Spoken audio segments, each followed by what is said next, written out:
would be the best move for James. However, LeBron's longtime friend and business partner, Maverick Carter, recently insisted on ESPN's Real Talk podcast no one pushed LeBron to go back to Cleveland.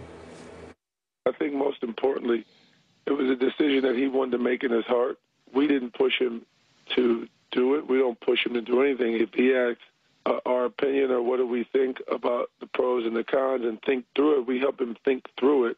We don't push him. And listen, LeBron's a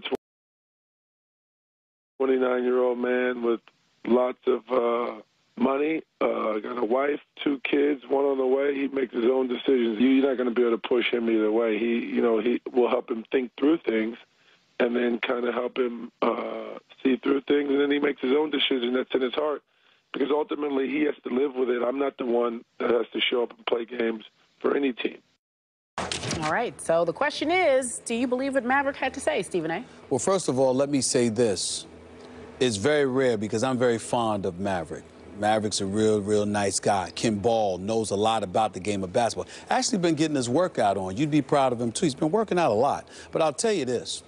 I'm disgusted with him that he would even answer that question. Anybody who knows LeBron James, he's nobody's puppet, Skip. Say whatever you want about him. He's nobody's puppet. LeBron does what LeBron wants to do. Will he ask a question? Will he seek counsel? Sure he will. But in the end, LeBron makes his own decision.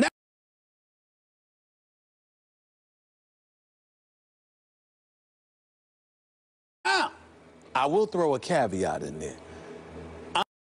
I am not qualified to measure the level of influence the lovely Savannah has on LeBron James. I am quite sure. And right, he's telling the absolute truth. It doesn't matter what Maverick and Rich Paul and Randy and those boys want. They might give advice. They might give their input, particularly if asked. But keep in mind, they work for LeBron. It is not the other way around. And part of the reason they are as thorough as they are is because LeBron is as thorough as he is. And he is all about business. And in the end, nobody is going to tell him what to do. A matter of fact, if you want to get out of his inner circle, the best way to do it is by trying to tell him what to do, because then he'll push you out of his inner circle. This is how he operates. It's how he has always been. When he went to Miami years ago, regardless of what they tried to say last minute, wasn't no last minute. They knew they were going to do that months in advance. But here's what happened. You had some dudes that may have been waffling a little bit. And LeBron is like, what we going to do? This is what we said we're going to do. I'm here. I'm going to be a man of my word. This is what I told you I was going to do, and I'm going to do. That's how he operates. There is no puppeteering where LeBron James is concerned unless he's the one doing it to somebody else. It damn sure ain't being done to him. Okay, so help me out. I don't know Maverick. I don't know Randy. I don't know Rich. Yeah. How much does LeBron love those 3? Loves them to death. Like to death, right? Beyond, you told me a couple weeks ago, you said it's way beyond even the Dwayne Wade friendship or relationship, absolutely. Right? Absolutely. Dwayne Wade is very special to LeBron. He is not those 3 guys. Okay, so do I think that Maverick Carter ever once said, LeBron, you got to go home? No, I do not think he ever said that. Do I think there was some subtle pressure applied by all 3 of those men to LeBron? Yes, I do. And I'll tell you why. Help me out here. Maverick Carter established an office for his firm in what city? Cleveland. Cleveland. Rich Paul established his office in Cleveland. So I was told that in 4 years that those 2, quote unquote, lived in Miami. Not only did they have their offices, their home bases back home, but that they never once got Miami or state of Florida license tags. They always had Ohio tags on their cars. That qualifies to me as subtle pressure on the king to say, hey, God, we miss home. You don't think every once in a while those 3 said, man, I miss home. I miss the way that is. I miss the way that is. And you don't think there were subtle things about the Miami lifestyle that they got tired of, because everybody gets a little tired of this or that in Miami. Raising kids there, putting down roots there. Sometimes it's hard on some people because it's a great place to visit, but some people would not want to live there for various lifestyle reasons. Okay. Without getting into people's business, please understand that there are flights to Miami all the time. Rich and those dudes flew to Miami all the time.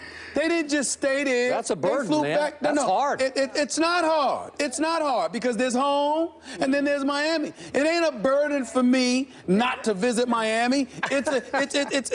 Or to visit Miami rather. It would be a burden for me not to be able to visit. But it's not a burden for me to visit. But even I, with the key to South Beach, ain't trying to live down there. I like New York. That's my home. Hollis, Queens, baby. I'm always going to be a part of Hollis, Queens. I don't care if I get a crib in L.A. I don't care if I visit Miami or whatever. I'm always going to go back to Hollis, Queens. That is where I'm from. What I'm saying to you is this. Did it ever occur to you that they never relocated? Because there was never an intent to stay forever in Miami. That it was always, so there's no pressure. It was planned. Did it ever occur to you that it was always a likely possibility that, okay, they would return to Cleveland? Not to mention in the offseason, where was LeBron? Akron. Sure. So the point that I'm trying to make to you is that if that's where he goes in the offseason, why do they need to move to Miami when they're gonna be right where he's at in the offseason for 5 to 6 months out of the year? A whole lot of folks in Miami thought this was till death do them part. Unfortunately for them, that's what they get. Just like I think Dwayne thought that. No, I think he didn't. Pat Riley thought that. No, he didn't. Dwayne Wade always knew. Dwayne Wade always knew it was possible, and Pat Riley is supremely confident, so he may have thought otherwise, but that's the only reason. Not because of anything that they got to LeBron James. You have to remember, right here on SportsCenter, for SportsCenter, here at ESPN, in the year 2007, I sat down for a one-on-one with LeBron James from New York City before the Cavaliers played the Knicks. And LeBron looked into the camera and told Cleveland that day, I don't know what I'm going to do. I might want to leave. It may be time. I'm not sure. I'm going to wait until free agency, and then I will make my decision. I went on SportsCenter the next day, and I said, he's out. He's out. I said, because listen, you got to read the tea leaves, man. The dude said that this is his home.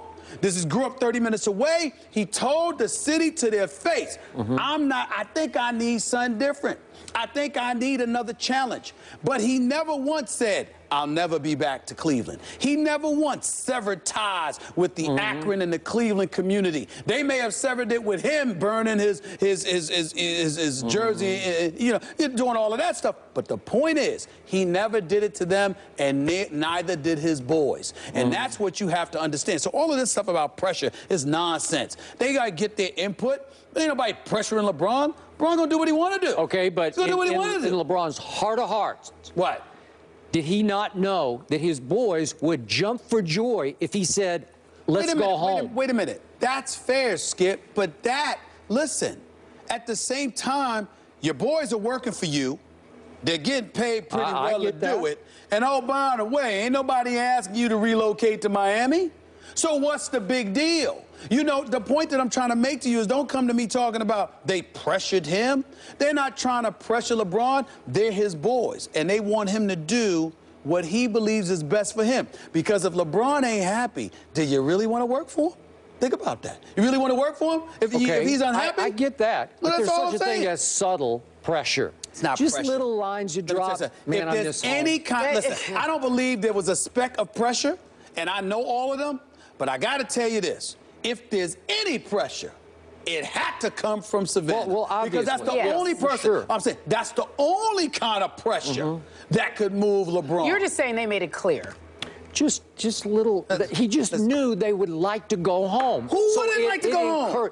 Well, a lot of people wouldn't like to go home. Really? Yeah. Who? Well, I don't know anybody that don't want to go home. I really don't know that. I really don't know that. Skip, everybody want to go home. Everybody want to go home. Everybody want to go home, Skip. Do you remember the great novelist Thomas Wolfe? I'm going to bring up a literary reference here. Go ahead. You Can't Go Home Again. Do you remember that book? Well, evidently it was Did you ever wrong. read that It must have been fiction. I don't know about that. He's home now? LeBron might learn you can't go home again. What do you mean he learned? Let me tell you something right now. Let me put y'all on notes. Hey, sometimes people go home and they say, wait, I've outgrown home. Cleveland, let me tell you something. First of all, it's going to be easy because we're going to put it on blast right here now. It's first take, baby.